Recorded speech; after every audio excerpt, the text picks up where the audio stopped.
Hello guys, तर स्वागत आहे तुमचं एका नवीन भागामध्ये. मित्रांनो, पुढील भागात आता काय होणार आहे हे आपण जाणून घेऊया.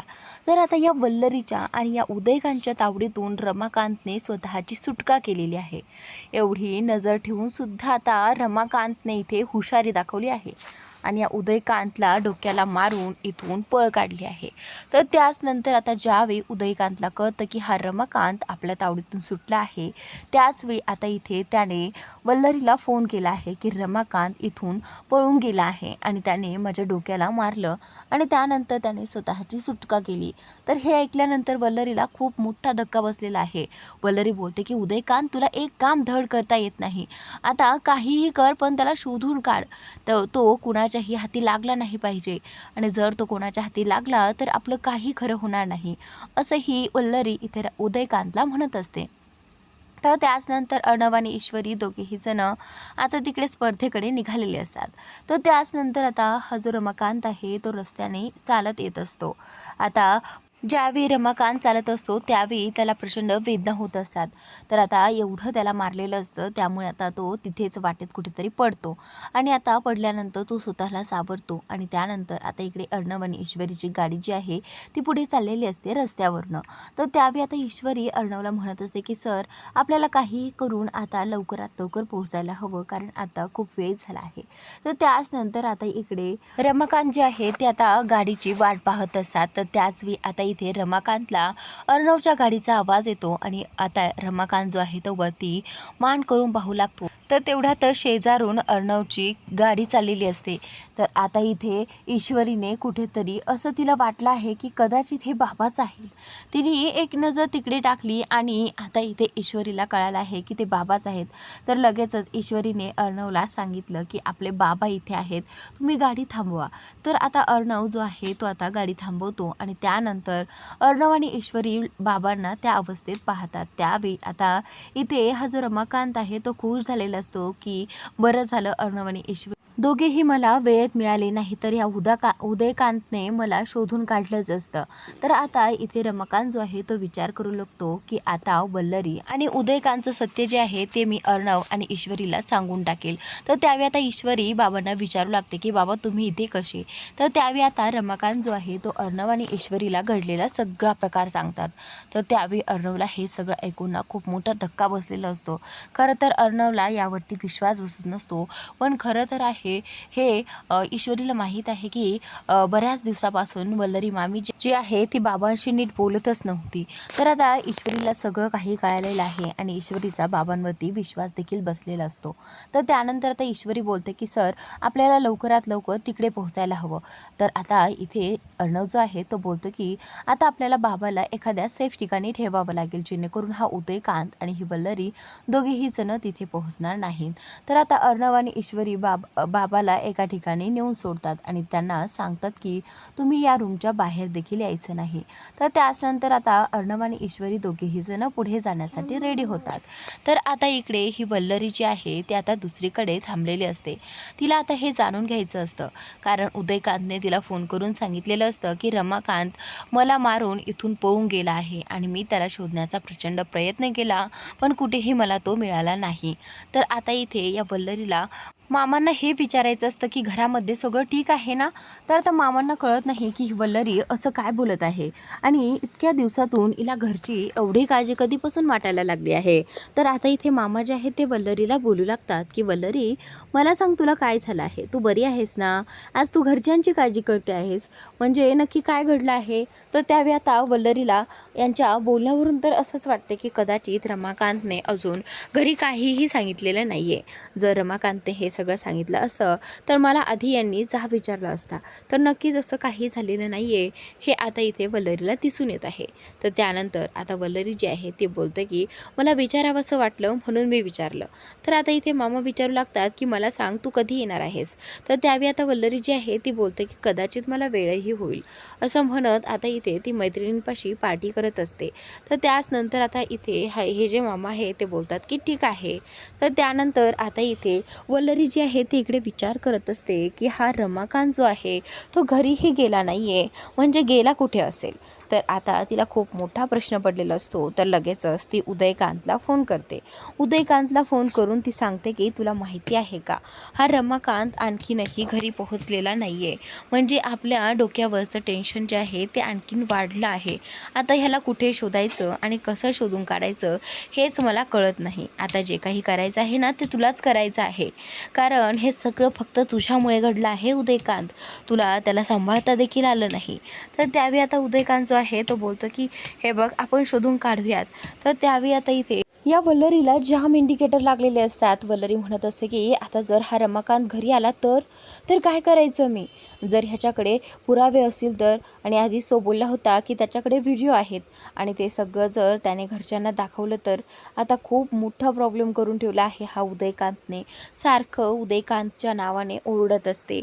तर त्याच नंतर आता इकडे वल्लरीचं नाव अक्षरशः विचार करून करून डोकं दुखायला लागलेलं असतं. तर आता वल्लरी बोलते की आता बराच वेळ झाला आहे, मी आता बाहेर राहण्यापेक्षा घरी जाऊ का, घरी जाऊनच पाहू का की रमाकांत आलाय की नाही. नाही नाही नको, मी ना त्याआधी ह्यांना व्हिडिओ कॉल करते जेणेकरून मला पाहता येईल की रमाकांत तिथे आलाय की नाही.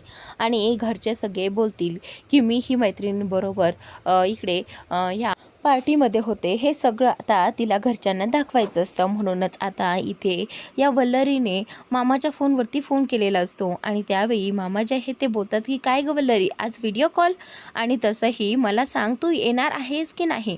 तर आता वल्लरी जी आहे ती विचार करून बोलते की बघेल ना, आणि जर लवकर माझं सगळं काही आवरलं तर मी घरी येईल, नाही तर नाही. तर आता इथे मामा जे आहे ते बोलतात की बोल काय काम होतं. तर आता इथे मामा पाहतात की वल्लरी आणि वल्लरीच्या मैत्रिणी सगळ्याजणी धमाल करत आहेत. तर त्यावेळी आता इथे मामा जे आहे ते व्हिडिओ कॉलवरती सगळ्यांना दाखवतात आणि आता वल्लरीने पाहिलं आहे की तिथे रमाकांत अजूनही घरी आलेला नाही आहे. तर त्यानंतर आता इथे वल्लरी जी आहे ती बोलते की चला मी ठेवते, मी असा सहज केला होता कॉल की नाही का तुम्ही नाही का मला काही प्रश्न विचारतात, कुठे गेली होतीस, का गेली होतीस. तर हे पहा मी माझ्या मैत्रिणींना भेटण्यासाठी आलेले आहे. तर त्याचनंतर वल्लरी जी आहे ती बोलते की ठीक आहे चला मी ठेवते फोन, असं म्हणत आता वल्लरीने इकडे फोन ठेवलेला आहे. तर त्याचनंतर आता इकडे सगळेजण बाकीचे गप्पा मारू लागतात आणि इकडे वल्लरी जी आहे ती आता विचार करत असते की आत्तापर्यंत रमाकांत घरी पोहोचायला हवा होता, हा कुठे गेला असेल आणि याला कोणी नेलं असेल का. तर आता ह्याच्यासोबत काही वाईट वगैरे झालं तर नसेल ना, हा विचार आता इथे या वल्लरीच्या मनात येऊ लागतो. पण आता वल्लरी बोलते की आता जास्त वेळ बाहेर थांबून चालणार नाही, आता आपल्याला घरी जायला हवं, असं म्हणत आता वल्लरी जी आहे ती आता घरी जायला निघालेली आहे. आणि आता थोड्याच वेळानंतर वल्लरी जी आहे ती घरी पोहोचते आणि इथे घरी गेल्यास मामा जे आहेत ते तिला विचारू लागतात की काय गं वल्लरी, तू तर आज तिकडेच थांबणार होतीस ना, मग पुन्हा घरी, हा प्लॅन कधी बदलला. तर त्यावेळी आता वल्लरी जी आहे ती बोलते की ते काय आहे ना, आमचं सगळ्यांचं बोलणं वगैरे सगळं काही झालं, मग म्हटलं आता इथे थांबून तरी काय करायचं आहे ना. तर आता इथे आम्ही सगळ्याजणी ज्याच्या त्याच्या घरी गेलो होतो. तर त्याच वेळी आता ईश्वरी अर्णव देखील तिथे आलेले असतात आणि त्यावेळी आता ईश्वरी इथे या वल्लरीकडे पाहत असते की कशा पद्धतीने खोटं बोलत आहे. अर्णव आणि ईश्वरीला या वल्लरीचे सगळे कारनामे माहिती असतात, पण तरीसुद्धा आता या दोघांनी सगळ्यांपासून ते लपवलेले आहेत. तर त्याचनंतर आता इथे ही जी वल्लरी आहे ती सतत रमाकांतला शोधत असते आणि आता हिच्या नजरा ईश्वरीला कळत असतात की ही नक्की काय करते आहे. तर त्यावेळी आता इथे ईश्वरी जी आहे ती एकटक सारखीच आता मामींकडे पाहत असते. तर आता वल्लरी जी आहे ती सगळ्या घरभर रमाकांतला शोधू लागते की हा घरामध्ये कुठे लपून तर बसला नाही ना. पण आता सगळं घर शोधून झाल्यानंतर तिने पुन्हा उदयकांतला फोन केला आहे. अरे आता किती वेळ झाला आहे तरी अजूनसुद्धा हा रमाकांत घरी पोहोचला नाही आहे, म्हणजे नक्की तो गेला कुठे असेल, पोलीस स्टेशनला वगैरे तर गेला नसेल ना. तर त्याच्याकडे काही पुरावेही होते, जर तो तिकडे गेला तर आपलं काही खरं नाही आहे, असं ही वल्लरी म्हणत असते. आणि त्याचनंतर आता इथे वल्लरीला एवढं घाबरलेलं पाहून ही जी ईश्वरी आहे ती आता चांगलीच तिला जिरवण्यासाठी प्रयत्न करत असते. तर आता ईश्वरी म्हणत असते की तुम्ही जे काही केलं आहे ना मामी, त्या सगळ्याची शिक्षा तर तुम्हाला मिळणारच. तर त्यानंतर आता इथे ही ईश्वरी आणि अर्णव दोघेही जण पाहत असतात की कशा पद्धतीने ही मामी उदयकांशी मिळून सगळं काही करत आहे. आणि आत्तापर्यंत अर्णव जो आहे तो बाबांनाच या सगळ्याला दोषी मानत होता. तर आता या सगळ्यात बाबांची काही चूक नाही आहे हे अर्णवला देखील कळालेलं आहे. तर त्याचनंतर आता इकडे हा उदयकांत आणखीनच घाबरलेला आहे. त्याला असं वाटतं की खरंच हा रमाकांत जर पोलिसांकडे गेला तर आणि तो व्हिडिओ वगैरे दाखवला तर आपलं काहीही खरं नाही आहे असं म्हणूनच आता इथे त्या दोघांची खूप मज्जा येत असते. कारण आता त्यांच्याकडे दुसरा कुठलाही पर्याय राहिलेला नाही आहे. आणि अर्णव आणि ईश्वरीने रमाकांतला अशा ठिकाणी लपवलेलं असतं ज्या ठिकाणी ते दोघे कधीही त्यांच्यापर्यंत पोहोचणार नाहीत. तर त्याचनंतर आता इथे बाबा जे आहे ते विचार करत असतात की बरं झालं एकदाचं मी अर्णव आणि ईश्वरीला हे सगळं काही सांगून टाकलं तर आता मला कसलीही भीती राहिली नाही असं रमाकांत जे आहे ते स्वतःशी म्हणत असतात. तर त्याचनंतर आता इथे ही जी वल्लरी आहे ना ती म्हणत असते की आता काहीही करून त्या रमाकांतकडचे पुरावे जे आहेत ते शोधून काढावे लागतील. तर त्यासाठी आता इथे रमाकांतच्या रूमची झडती घेतली पाहिजे. काही मिळतंय का रूममध्ये ते पाहिलं पाहिजे असं म्हणत आता ही वल्लरीने रमाकांतच्या रूमची झडती घेण्याचं ठरवलं आहे. तर आता ती इकडे तिकडे पाहते आणि रमाकांतच्या रूममध्ये शिरते. आणि त्याचवेळी आता इथे ईश्वरी जी आहे ती सतत वल्लरीवरती नजर ठेवून असते. आणि त्याचवेळी आता ईश्वरीने पाहिलं आहे की बाबांच्या रूममध्ये ही वल्लरी घुसली आहे. तर त्याचवेळी आता इथे हळूहळू करत ईश्वरी तिच्याकडे आलेली असते आणि तिच्याकडेच पाहत असते. तर त्यावेळी आता वल्लरीला माहिती नसतं की तिच्या पाठीमागे ईश्वरी आहे. तर त्यावेळी आता इथे वल्लरी घाबरते आणि आता ईश्वरी इथे वल्लरीला विचारू लागते की मामी तुम्ही इथे काय करत आहात बाबांच्या रूममध्ये. तर त्यावेळी आता इथे वल्लरी जी आहे ती बोलते की ते काय आहे ना मी पाहायला आले होते की रूम व्यवस्थित आहे की नाही, काही काम वगैरे करायला आलो की काय, स्वच्छता वगैरे आहे की नाही तेच पाहण्यासाठी आले होते, बाकी काही नाही. तर त्यावेळी आता ईश्वरी जी आहे ते बोलते की ठीक आहे झालं का मग तुम्ही जाऊ शकता असं म्हणत आता इथे ईश्वरीने मामीला रूमच्या बाहेर काढलेलं आहे. तर आता इथे ही जी वल्लरी आहे ना ती चिडचिड करत रूमच्या बाहेर गेली आहे. ती बोलते की मला तर काही पुरावे मिळालेच नाहीत. त्याआधीच ही ईश्वरी तिथे तडमडली, दरवेळी माझ्यामध्ये हिला यायचंच असतं.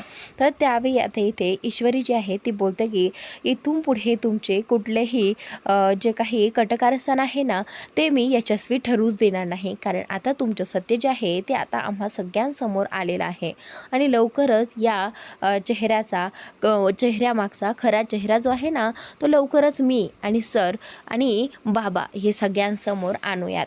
मग तेव्हा कळेल तुम्हाला की दुसऱ्यांशी वाईट वागण्याचा परिणाम काय होतो.